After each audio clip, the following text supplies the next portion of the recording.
Hello guys, mao na ni ang pagpangandam para sa kasal o maabot mamayang mga alas 7:30. So by the way guys, sa UK sila guys no, actually gabi ira kay nila gihimong decoration no. So karong buntaga alas 6 pa sa buntag na ingon ani na ang porma. So ibig sabihin wala gid sila tulog no.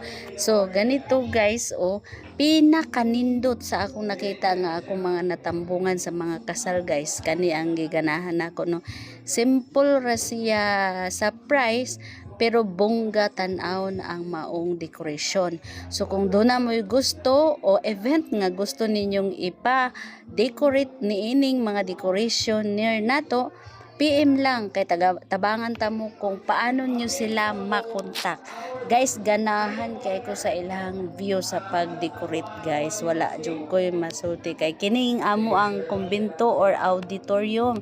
Pwede juning poor og now pero sa ilang decoration guys nahimo siyang disente og glass kaayo tan-awon guys bongga kay siya tan-awon pero simple ra baya barato affordable pa og tan-awa guys napag yung suga sa di ba na siya suga sa kalagitnaan dito sa kuan sa scene ba sa babaw kana mo na siya ang suga sa taas.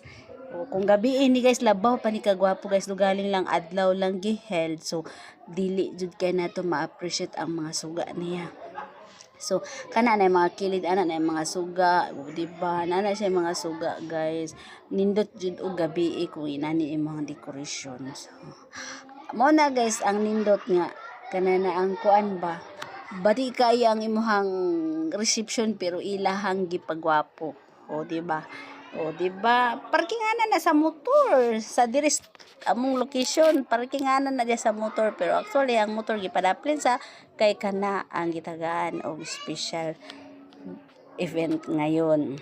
So guys, PM lang ha or comment kung gusto mo mga decoration nga any kind either dibo, kasal, birthday or unsa pa ba na basta daghan pa diri guys niani ko sa simbahan kay gitan-aw pud ako unsa wow bongga utro sang bongga guys mingaw kay guys kay walay tao ni kawat-kawat jud ko og sulod din sa simbahan lak man simbahan pero ako jud gilugit-lugit ang portahan kay para lang jud tao nako makita kung unsa ka simple ra siya tanan pero tan-awa ang ibabaw guys ang ibabaw tanawang ibabaw ba simbahan tulo na ba na gabangag-bangag na ba na sa sin pero tungod kay buntag kaing sayuron so dili kaayo siya maklaro so tungod sa ilang decoration na himong inana ang hitsura sa amo ang simbahan so